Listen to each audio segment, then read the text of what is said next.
મંચસ્થ મહાનુભાવો, વડીલો, મિત્રો, બહેનો અને માતાઓ, વિચારનું વાવતર 1993-94 જ્યારે કાનજીભાઈએ પહેલું શરૂ કરેલું એનો લાભ અથવા એનું ફળ પ્રાપ્ત કરનાર હું પોતે વ્યક્તિ છું. 1993-94 આપણા વિદ્યાર્થીઓ બોર્ડમાં નંબર લાવતા થયા, MBBSમાં એમાં એડમિશન લેતા થયા, પણ પૈસાના અભાવે ઘણા બધા બીજી કોઈ બ્રાન્ચ સિલેક્ટ કરવાનું સિલેક્શન કરતા, તો એમને ક્લાસીસને એવું ચલાવતા એના અનુસંધાનમાં એમને ધ્યાનમાં આવ્યું તો એમણે દત્તક યોજના શરૂ કરી, જેનાથી જે વધારે કુશળ અને હોશિયાર બાળકો હોય એ લોકોને ભણવાની લોન અથવા દત્તક યોજના પટેલ સમાજે શરૂ કરી, જે અંદાજે 10 વર્ષ ચાલી. અને અમારા જેવાથી જે શરૂઆત થઈ એના પછી નહીં તો કદાચ હજારો બાળકોએ દત્તક યોજનામાં ભણ્યા અને એને લીધે હજારમાંથી લાખો બાળકોને પ્રોત્સાહન મળ્યું કે ભણીને ડૉક્ટર થઈશું અથવા એન્જિનિયર થઈશું તો આપણી જિંદગી બની જશે અને આપણે સમૃદ્ધ, હેપી અને વેલ્ધી થઈશું. તો હું કાનજીભાઈ તથા પટેલ સમાજનો ખૂબ ખૂબ આભારી છું કે એ વિચારોનું વાવેતર પહેલો લાભ અમને આપ્યો. હવે પછી જે બધા લેશે એટલે આ 144 ને બદલે હું એને 145મો જ ગણીશ. હવે સવારમાં જાગીને પહેલી કલાકમાં કોઈ ફોન ન લીધો હોય એવી કોઈ વ્યક્તિ આપણા ઓડિટોરિયમમાં હશે એવું ખરું? તો આ વિચારોના વાવેતરના પ્રતાપે જ હોઈ શકે, નહીતર આ શક્ય નથી. કેમ કે ઓડિટોરિયમમાં ઓલમોસ્ટ બાળકો સિવાયના વ્યક્તિઓ બધા હાજર છે અને જ્યારે હોય ત્યારે આપણે બાળકોને ટોકતા હોઈએ છીએ કે ફોન નહીં લેવાનો, પણ સૌથી વધારે તો વડીલો જ ફોન લેતા થયા છે હવે. એટલે જે મારી સલાહ અથવા આંખના વિશે જાણકારી છે એ બાળકોને અનુરૂપ અને વડીલોને અનુરૂપ બંનેની સાથે અમારે અલગથી તારવવી પડશે.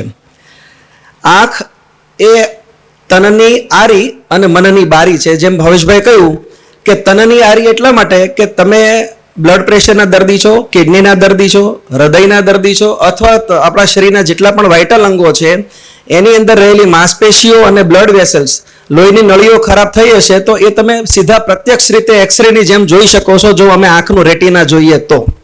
એટલે ઘણીવાર આપણે ફિઝિશિયન ડૉક્ટરો સલાહ આપે કે તમે આંખને બતાવી આવજો, ત્યારે આપણે વિચાર આવે કે મને બીપીમાં વાંધો છે, આંખ શું કામ બતાવવા મોકલે છે? તો એટલા માટે મોકલવામાં આવે છે કે એ આંખ તમારા શરીરનો અરીસો છે.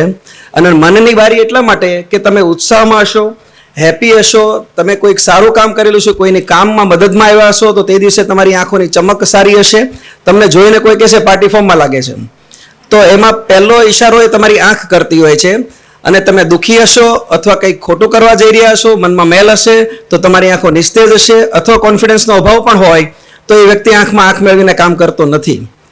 તો એ પણ તમારી એ મનની બારી પણ ખરી. તો એ આંખની સારવાર કઈ રીતે લેવી એના માટે 3 વસ્તુઓ છે. એક તો આંખને પોષીને મોટી કરીએ તો ખોરાક, એક તો એવો પ્રયત્ન કરીએ કે જેનાથી આંખને વધારે સારી કરી શકાય, અને 3 કે બધું વાત કરીએ પણ છતાં કંઈક તો થઈ જ જવાનું છે તો એના માટે થોડું આપણા શરીરને પોતાની જાતને વચન આપીએ કે અમુક કામ આપણે નહીં કરીએ. તો પહેલા ખોરાકથી શરૂ કરીએ. તો આંખના પડદાને એ આપણા થિયેટરના પડદા સાથે તારવેલો છે. જેમ કે આપણે બધા ફોન વાપરીએ છીએ તો યુઝ્યુઅલી બધાના ફોન 8-16 મેગાપિક્સલના હશે. બહુ પૈસા હશે તો એ એપલનો 48 મેગાપિક્સલનો ફોન વાપરશે. આપણી આંખ છે 576 મેગાપિક્સલની ભગવાને આપી છે કે જે તમે 1 સેકન્ડની અંદર તમે સૂર્યપ્રકાશ જોઈ શકો છો, સૂરજની અંદર અથવા ચંદ્રની અંદર તમને જે ચિત્ર છે એ તમે જોઈ શકો છો, અને બીજી સેકન્ડે તમારો નખ જોઈ શકો છો. તો એ એટલા મેગાપિક્સલ એટલા માટે થયા છે કે ભગવાને આપણી આંખની અંદર એવો ઝૂમ થાય એવો લેન્સ આપ્યો છે જે 576 મેગાપિક્સલને એ ફ્રેક્શન ઓફ મિનિટની અંદર, ફ્રેક્શન ઓફ સેકન્ડની અંદર આંખના સ્નાયુથી એને ફોકસ કરી નાખે છે. 80% જેટલી આપણી જે લર્નિંગ ક્ષમતા છે, જે આપણે શીખીએ છીએ જીવન દરમિયાનમાં 80%નું શીખવાનું માત્ર આંખ થ્રુ થાય છે. તો આટલી જ કિંમતી આંખ હોય તો એનું જાળવણી કરવા માટે પણ આપણે એટલું જ ધ્યાન આપવું જોઈએ.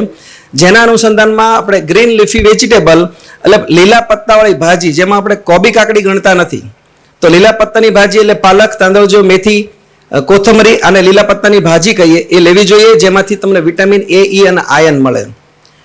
એનું ટોટલ જેટલું પણ સમારકામ આપણે કરતા હોઈએ છીએ એમાં સૌથી મોટું સમારકામ આપણા આંખ માટે લીલા પત્તાની ભાજી કરતી હોય છે, જે આપણે બગાડીએ છીએ તેને. બીજું આવશે આ દરેક વસ્તુની અંદર સાથે જોડાયેલું મેં એને ડિવિઝન કર્યું છે કે જે તમે મૂળ ખોરાકમાં જે લેતા હોય તે, એની સાથે સાથે જે રોજ ઉમેરતા હોય છે, જેમ કે ફરસાણ તો એમાં કોલોકેશિયા અથવા પાતરા, તો ફરસાણમાં પાત્રા ઉમેરીશું કે જે જીવનમાં તમારા ઘરમાં જે આદત હોય કે ભાઈ મહેમાન આવે એટલે ખમણ તો આવે જ, તો આપણે એવું કરી શકીએ કે ફરસાણની અંદર પાત્રને ઉમેરતા થઈ જાય કે ભાઈ મહેમાન આવે કે ના આવે, ફરસાણ આવે તો પાત્રા તો આવે જ એમ. બીજું ફ્રૂટ્સ, તો ફ્રૂટ્સની અંદર કેરી, સફરજન અને પપૈયા, આ 3 વસ્તુ એવી છે કે જેમાંથી તમને વિટામિન A, E અને એન્ટીઓક્સિડન્ટ પૂરતા પ્રમાણમાં મળે, જે તમારા પડદાને પિગમેન્ટ પૂરું પાડે.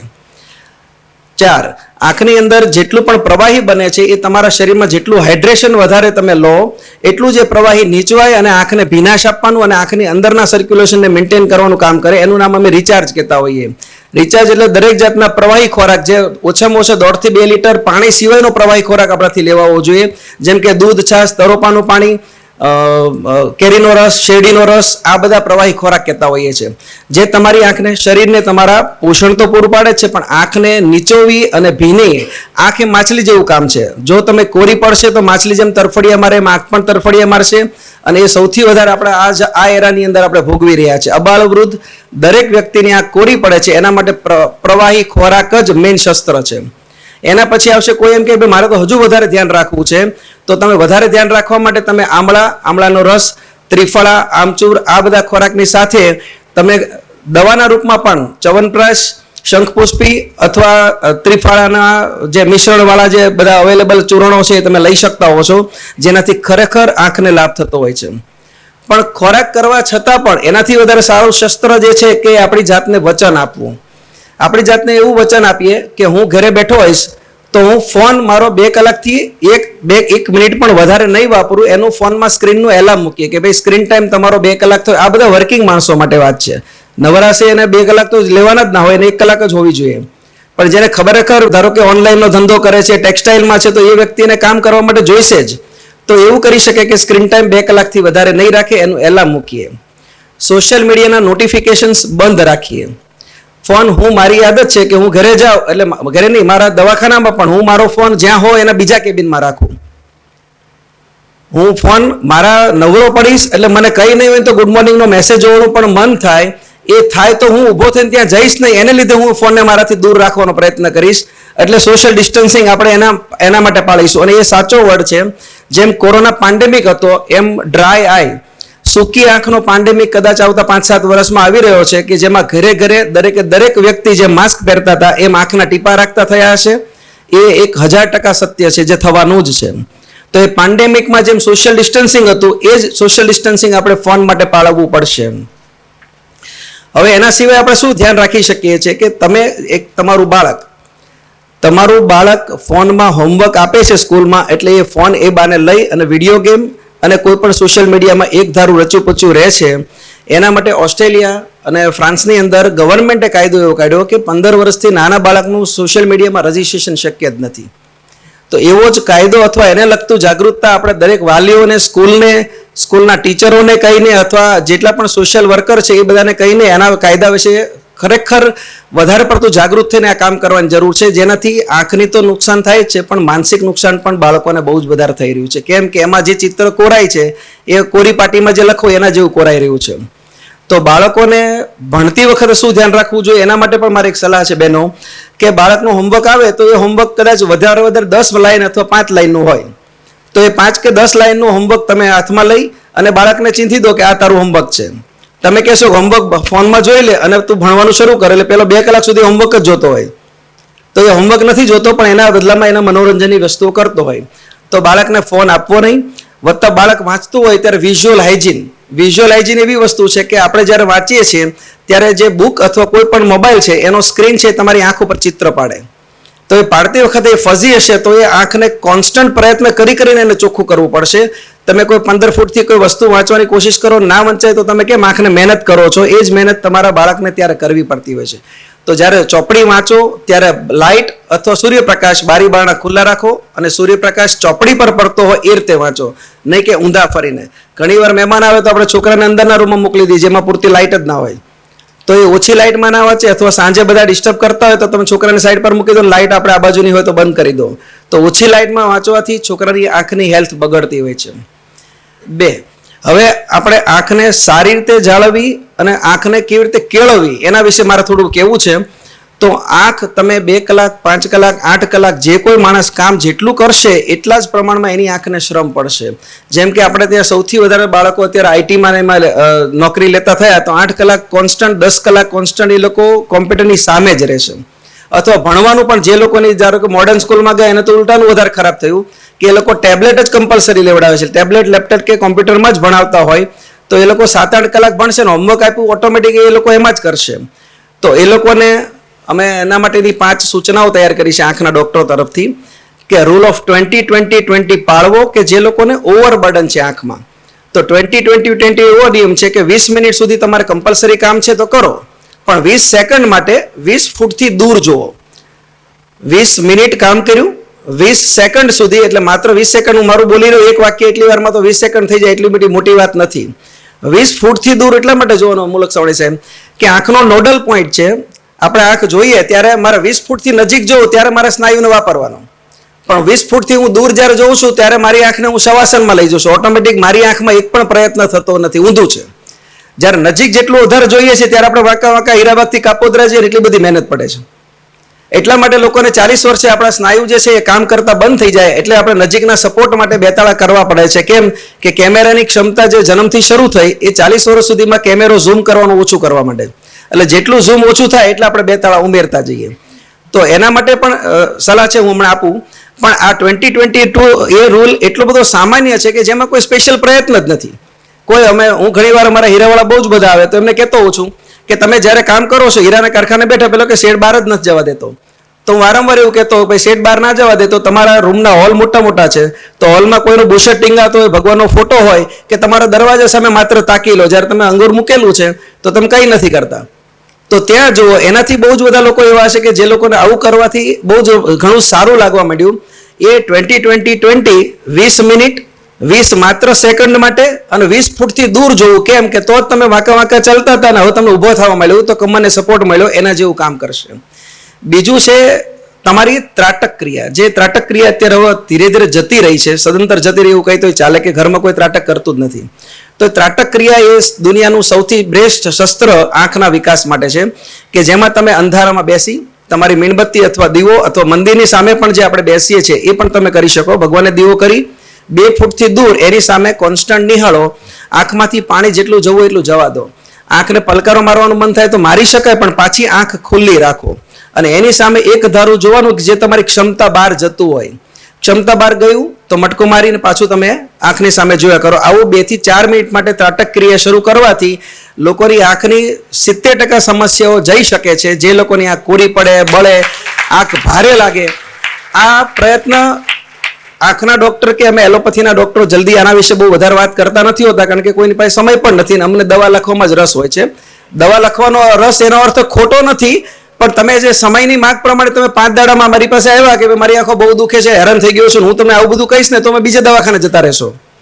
એટલે અમારી પણ મજબૂરી એ છે કે તમે આવ્યા ભેગી અમારે તમને પ્રયત્ન કરીને સારા કરી દેવા પડે છે. તો એને લીધે આ વધારાની જે સલાહ સૂચન છે એ આપવાનો સમય પણ નથી રહેતો અને તમે સાંભળવા પણ નથી આવ્યા હોતા, અથવા આવ્યા હશે અમે એવું સમજી લઈએ છીએ કે તમે સારું થવા આવ્યા છો, આવું સાંભળવા આવ્યા નથી એમ. તો એક વખત બહારની વાત છે, આવું સમજાવવા માટે મેં પ્રયત્ન કરેલો. એક ભાઈ હીરાના સારા મેનેજર હતા, સારી પોસ્ટ ઉપર હોય એવા વ્યક્તિ, એને મેં આવું બધું સમજાવેલું. હું મારા પેલા શરૂઆતના ફેઝની વાત કરું છું, જ્યારે આપણે ઉમળકો હોય તો એવું બધું સમજાવ્યા પછી ભાઈ મને બોલી ગયા કે નવરો ડોક્ટર એની વધારે વાત કરે. તો એને લીધે મારાથી એ સમજાવવાનું થોડુંક બેકફૂટ પર ગયું.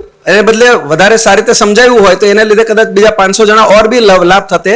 તો એ પછી મને પાછું ધીરે ધીરે રિયલાઇઝ થયું. તો જે વધારે 4થી 5મી વાર દર્દી આવ્યા પછી પણ હેરાન થતો હોય, 5-7 ફાઇલો લઈને આવતો હોય, એને મેં આ મારા નુસ્ખા કહેવામાં સમય કાઢવાનું હવે શરૂ કર્યું એટલે 5-7 વર્ષથી શરૂ કર્યું. પણ એનાથી બહુ જ સારો લાભ થતો હોય છે કે જે વ્યક્તિઓ હેરાન થાય છે એને તો ઘરે પોતાની જાતે જ સારું કરવા માટેના પ્રયત્ન કરવા પડશે. દવાઓ દરેક કામ કરી શકતી નથી. તો ત્રાટક 2 પ્રકારના હોય છે, પણ એમાં આપણે ઊંડા નહીં ઉતરીએ. ત્રાટક ક્રિયા કરવાથી આંખનું પાણી ચોખ્ખું થશે અને ખાસ કરીને સ્ક્રીન ટાઈમ વાળા માટે ત્રાટક ક્રિયા બેસ્ટ છે. હવે એના પછીનું સ્ટેપ આવે છે સનિંગ. સનિંગ એટલે સૂર્યપ્રકાશને જોવો. સાદી ભાષામાં ઋષિ મુનિઓ આપણે જ્યારે સૂર્યને અર્ધ્ય આપતા હતા ત્યારે એની પાછળનું એક સાયન્સ જ હતું કે સૂર્ય ભગવાનને તમે સવારમાં ઉગતા સૂરજને પૂજો છો, એ દરમિયાન તમે 1.5-2 મિનિટ માટે તમે જ્યારે પાણીનો લોટો રેડો એ દરમિયાન તમે સૂરજને જોવો છો. એ સૂર્યપ્રકાશના કિરણો તમારા પોપચાથી માંડીને આંખની નસ સુધી પહોંચે છે તો એ સૂર્યપ્રકાશના કિરણો તમારી આંખની ફેફર જે ચડી ગયેલી હોય છે એક જાતનો તમારો થાક છે, શરીરની આળસ છે, શરીરની અપૂરતી ઊંઘ છે, તો એ વ્યક્તિઓના પોપચાની અંદર પાણી ભરાઈ જાય છે. આપણે જેમ સવારમાં જાગીએ તો મોઢું ફૂલેલું લાગે, મોઢું ધોઈ નાહી ધોઈને ફ્રેશ થાવ તો મોઢું ફૂલેલું લાગતું એ બંધ થઈ જાય. તો એની પાછળનું પણ એ સાયન્સ છે. તો એ ઉપરના સ્નાયુને તમારા સૂર્યપ્રકાશના કિરણો ફ્રેશ કરશે. પછી કીકી આવશે, તો કીકીને પણ સવારમાં જેમ ગાડીને વાઇપર મારીએ છીએ એમ એને સૂર્યપ્રકાશથી તમે સાફ કરો છો. તો કીકી પર પ્રકાશ જશે. કીકી પર પ્રકાશ જવાથી તમારી આંખમાં પાણીનું પ્રોડક્શન થશે. કેમ? તો આંખની અંદર અશ્રુ ગ્રંથિઓ પોપચામાં અને આંખના ચામડીના ભાગના બે બાજુ અશ્રુ ગ્રંથિઓ આપી છે. એક કામ કરે પોતું મારે અને એક કામ કરે કે પાણીના રગેડા કાઢે. તો એ બંને વસ્તુઓથી તમારી આંખની અંદરની અને બહારની અશ્રુ ગ્રંથિઓ ખુલી જતી હોય છે સૂર્યપ્રકાશને લીધે. તો એના પછી તમારા પડદા આવશે. તો પડદાની સિસ્ટમ એવી છે કે તમે જેટલું સારી રીતે પ્રકાશમાં જોતા તમે ટેવાયેલા હશો એટલો તમારો પડદો વધારે કેળવાયેલો છે. જેમ સવાણી સાહેબ 20-25 કિલોમીટર દોડી નાખે તો એના પગ એવા કેળવાયેલા છે, એમ જ પડદો જેટલો સારું જોતા શીખ્યો એટલો પડદો વધારે મજબૂત રહેશે. તો એ સૂર્યપ્રકાશના કિરણોને ઉગતા સૂરજની વાત છે. કોઈ સૂર્યવંશી હોય તો એના માટે પણ છે જ. તો એ સૂર્યને અડધી અને બંધ આંખો આપવી પડશે. ખુલ્લી ચડી ગયેલા સૂરજને ખુલ્લી આંખેથી જોઈ શકાતો નથી, નહીતર એ પડદાને દજાડે. તો એના અનુસંધાનમાં આપણે એના માટે રસ્તો છે કે આંખ બંધ રાખીને સૂર્યપ્રકાશની સામે તમારે જોવું 2 મિનિટ માટે જ. અને તમે જ્યારે જોઈને તમે 5 મિનિટ માટે પણ અનુભવ કરશો ને તો તમને એમ લાગશે કે તમારી આંખો અચાનક યોગા કરીને રિલેક્સ થઈ ગયા હોય ને એવી ફિલિંગ આવશે. તો ખરેખર દરેક જણને એવી સનિંગ એનું અમારી સાયન્સમાં નામ આપ્યું છે સનિંગ. તો સનિંગને બદલે આપણે સૂર્યને નિહાળવો સાદી ભાષામાં. બીજું છે પામિંગ. તો પામિંગ આપણે ઓલરેડી બધા જ કરીએ છીએ. જ્યારે ઓમકાર કરીને તમે હાથ ઘસીને જે પામિંગ કરો છો એ પણ હૂંફ આપવાથી બ્લડ સર્ક્યુલેશન દરેક જગ્યાએ જેટલા પણ શરીરના અંગો છે દરેક જગ્યાએ એક જ સિસ્ટમ લાગુ પડે કે તમે બ્લડ સર્ક્યુલેશન ઇમ્પ્રૂવ થાય એવી કોઈ પણ વ્યક્તિ કામ કરશે તો એનું અંગ સારું થશે. આ એકદમ બેઝિક નિયમ છે. બ્લડ સર્ક્યુલેશનમાં શું જોઈએ? તો પોષક તત્વો જોઈએ અને ઓક્સિજન જોઈએ. શરીરના દરેક અંગને 2 ખોરાક જ છે. તો જેમાં પણ જે લાગુ પડે એમાં શરીરમાં ફરીથી એક જ વસ્તુ કરવાની કે બ્લડ વેસલ સર્ક્યુલેશન કેવી રીતે ઇમ્પ્રૂવ કરવું. તો પામિંગ પણ એ જ વસ્તુ છે કે પોપચાના હુંફાળથી તમારી અશ્રુ ગ્રંથિઓ ઉપરના ભાગમાં 28 અને નીચે 22 જેટલી અશ્રુ ગ્રંથિઓ છે એના મોઢા ખુલી જશે. એટલે તમને સવારમાં જાગ્યા પછી ઘણા જ બધા લોકો એવા હશે કે જે લોકોને આંખ કાંકરા ભરેલા હોય એવી લાગે. સવારમાં ખોલે ત્યારે પહેલા તો આમ કરે ત્યાર પછી એનું ઠેકાણું પડે કે આ મોઢું ધોવે પછી એને એમ લાગે કે હવે મારી આંખ ફ્રેશ થઈ. તો એ બધા લક્ષણો છે અપૂરતી ઊંઘના. કોરી આંખ પડ્યા પછી એની આંખની અંદર જે બ્લડ વેસલ ફૂલી ગયેલી હોય એ ફૂલી ગયેલી બ્લડ વેસલ તમને ઘસો તો કાંકરા કે માર્બલ ભર્યા હોય એવી ફિલિંગ આપે. તો આ તમારું જતું રહેશે. એટલે હુંફાળો શેક સાદી ભાષામાં કહીએ તો. અને 5મી વસ્તુ છે આંખના યોગા. આંખના યોગા એ એવી વસ્તુ છે કે સવારમાં જાગીને દરેક જણે યોગા સેન્ટર પર જવું પડે, પોતાના બાલ્કનીમાં જવું પડે, હોંશરીમાં જવું પડે, કોઈ ક્લાસીસ કરે. આંખના યોગા એક જ વસ્તુ એવી છે કે તમે હાલતા ચાલતા જ્યાં મન ફાવે ત્યાં કરી શકો. એટલે અમારી લક્ઝરી એ છે કે કોઈ એમ કે મારે નથી કરવા તો જ, બાકી કોઈ બાનું રહેતું જ નથી. તો એમાં શું કરી શકાય? તો આંખના યોગા આપણે કદાચ બધા જો સાથે પણ કરવા ઈચ્છતા હોય તો કરી શકાય. કદાચ વધારે 2 મિનિટ જ લાગશે સમજાવવામાં. તો આપણે સામે બેઠા છીએ, સેમ વસ્તુ હું કરીશ. બહુ જ નાનું કામ છે, બધાને ઓલમોસ્ટ ખબર પણ હશે કારણ કે આપણે હમણાં કોરોના પછી થોડા જાગૃત થયા પછી કંઈ નવું બોલતા મોટા ભાગે સ્પીકરને પણ કંઈ બોલવાનું રહેતું નથી આંખ માટે. તો બધી જ વસ્તુઓ 20ના ગણિતમાં છે. એટલે 10 દુ 20 ગણી શકીએ અને જે 20માં ડબલ નથી કરવાનું 1ના ગણિતમાં છે કે આંખની આજુબાજુમાં ભગવાને 8 મસલ્સ આપ્યા છે. જેમ આપણે હાથ ખાલી આમ કરીએ અને એક જ મસલ વપરાય એના બદલે આંખ 8 મસલથી કામ કરે, જેના 2 બાજુ ઉપર નીચે અને આંખને ગોળ ગોળ ફેરવવા માટે 2 બાજુમાં ભગવાને મસલ્સ આપેલા છે. અને આંખને ખોલબંધ કરવા માટેના 2 ઇલાસ્ટિક મસલ. આવા મસલને આપણે જેમ તમે અકડાઈ ગયા છો, રાત્રે બસમાં આવ્યા ને સવારમાં જાગીને હાથ પગ મોડીને અળાસ કરવાનું મન થાય, એ શરીર અકડાઈ જવાથી થાય. એવું જ એક ધારું નજીકનું જ કામ મોટાભાગના લોકો હવે ઇન્ડોર કામ કરતા થાય, આઉટડોર એક્ટિવિટી રહી જ નથી. તો ઇન્ડોર કામ કરતા રહે એના મસલ્સ 2 જ વપરાય છે. આ 2 ફોકસ કરે એટલા જ. બીજા કોઈ મસલ 7-8 મસલ છે એ ઓટોમેટિક કામ કરતા નથી એટલે અકડાઈ જતા હોય છે. તો એક આપણે એને હોરિઝોન્ટલ મૂવમેન્ટ ગણીએ છીએ કે એને આપણે 10 વખત કરીશું એટલે 1 થી 1 બાર થઈ આવે એટલે 10 અથવા હું 20 ગણી શકું. લેફ્ટ આપણે દિવાલ જ જોવાની છે. ડાબી દિવાલ, જમણી દિવાલ, ઉપરની દિવાલ, નીચેની દિવાલ. તો left, right, left, right, left, right, left, right. બાળકની જેમ પાલન કરશું તો ખરેખર અનુભવ થશે કે મારી આંખ ફ્રેશ થઈ ગઈ. Left, right, left, right, left, right. ટૂંકું કરીએ, આ 5 જ વાર કર્યું, પણ આવું 10 વખત કરવું એટલા માટે જરૂરી છે કે દરેક મસલને સ્ટ્રેચ મળી જાય. જેમ સૂર્ય નમસ્કાર 10 કરવા એવું જ આપણે ગણતા હોય છે, એમ જ આ સૂર્ય નમસ્કાર પણ ગણી શકીએ. એવું જ up down, up down, up down, up down, up down, up down. આવું જ 10 વખત કરવાનું છે. અને 10 વખત કર્યા પછી 1-2 સેકન્ડ માટે બંધ આંખ રાખીને પાછું આપણે પામિંગ કરી શકીએ, એટલે હુંફાળો હાથ ફેરવી શકીએ. હવે આ આપણે 4 બાજુના 4 મસલ્સને આનાથી આપણે એક્સરસાઇઝ આપી, એ જ રીતે જે ગોળ મસલ જે આપણે કરવાનો છે એ મસલ આપણો વપરાતો નથી. પરબતભાઈ, તો એના માટે દરેક જણને આપણે એવી સલાહ આપતા હોય છે કે ભાઈ તમારો અંગૂઠો લો, અંગૂઠાને જોતા જોતા સામે જુઓ. 2,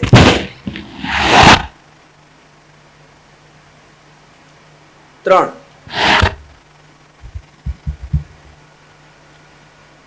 4, 5. આ 10 વાર કરવું જોઈએ. આવું કરવા પાછળ પણ સાયન્સ છે. આપણે ઘણી વાર એવું થાય કે કોઈ માણસ એમ કીધું 20 વાર કરો, કોઈ એમ કે 25 વાર કરો, કોઈ એમ કે હું 10 સૂર્ય નમસ્કાર કરું, કોઈ એમ કે હું 50 કરું. તો આંખના કોમળા સ્નાયુઓ એટલા બધા નાજુક છે કે તમે જોરથી 2 વાર ખેંચી લો તો તૂટી પણ જાય. તો એ સ્નાયુ જેટલું કામ ઓછું કરશે એટલા જલ્દી થાકી જશે, વધારે કામ કરશે એટલે જલ્દી થાકી જશે, અને જેટલા પડ્યા રહેશે એટલા જલ્દી આળસુ પણ થઈ જશે.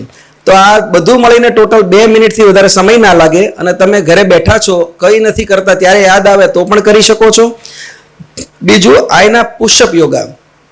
આયના પુશઅપ યોગા એટલે એવું કે આંખમાં ધારો કે કોઈ એમ કે ભાઈ મારે તો 50 વર્ષ થયા, હજુ 2 તાળા નથી આવ્યા, અને કેટલા બધા અમારે ત્યાં હીરાના કારીગર 37-38 વર્ષે આવી જાય, હવે આઈટી વાળા આવવા માંડ્યા. તો 37-38 વર્ષે એ લોકોને નજીકનું દેખાવાનું બંધ થાય છે. એનું કારણ એક જ છે કે એ લોકોનું આખું જીવન 20, 25 કે 50 ફૂટના હોલમાં કામ કરે છે, એટલે એને દૂરનું જોવાના આંખના સ્નાયુ ટેવાયેલા જ નથી. તો એ આના પુશઅપ યોગા અને સૂર્ય અર્ધ્ય આપીએ જે છે બંનેમાં એક જ કામ કરશે.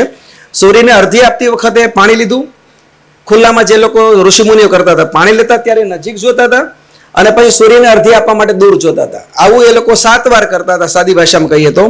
એ જ વસ્તુ આપણે હવે અત્યારે કરીએ છીએ. તો આપણે એવું કે સૂર્યને અર્ધ્ય એવું આપવાનો આપણી પાસે સમય બી નથી અને જગ્યા પણ નથી. તો એના માટે અમે એવું નક્કી કર્યું છે કે સૂર્યપ્રકાશની સામે, એટલે સાયન્સ જે કહે છે તે, સૂર્યપ્રકાશની સામે જુઓ અથવા વાદળમાં જુઓ. વાદળનો કોઈ પણ શેપ તમે જોઈ શકો છો કે ભાઈ વાદળ છે એમાં તમને જે દેખાય તે સૂર્યપ્રકાશ જરૂરી નથી. હવે તો વાદળ સામે જુઓ, એની સામે જોતા જોતા 10 સેકન્ડ 20 સેકન્ડ માટે જોયા પછી તમારી આંગળી વચ્ચે લાવો, અને હવે આંગળીની સામે જુઓ.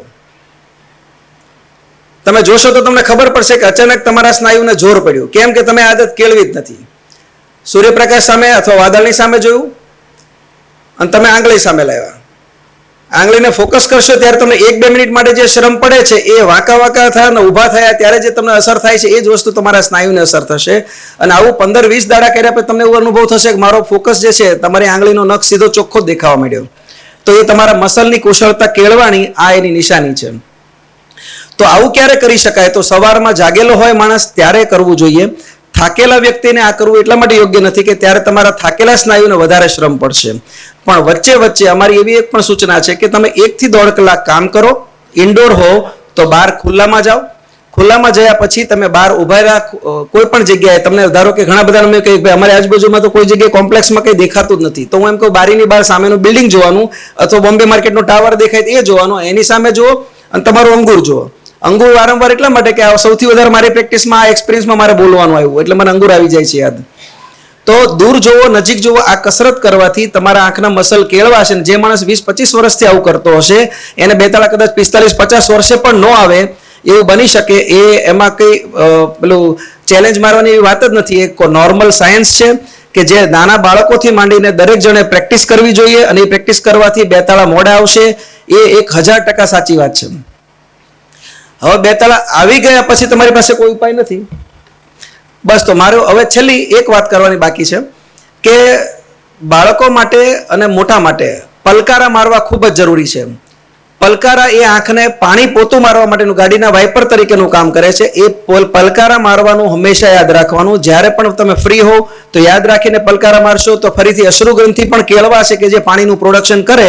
નહીતર જે લોકો પલકારા મારતા નથી, જે 15 થી 20 મિનિટ માટે મિનિટમાં 15-20 વાર પલકારા મારે, એ સ્ક્રીન ટાઈમ વાળા લોકો માત્ર 5-7 વાર જ મારે છે. તો એ પલકારા વધારે મારશો તો આંખ ભીની રહેશે, તો તમારી આંખની સમસ્યાઓ 90% જતી રહેશે. અસ્તુ.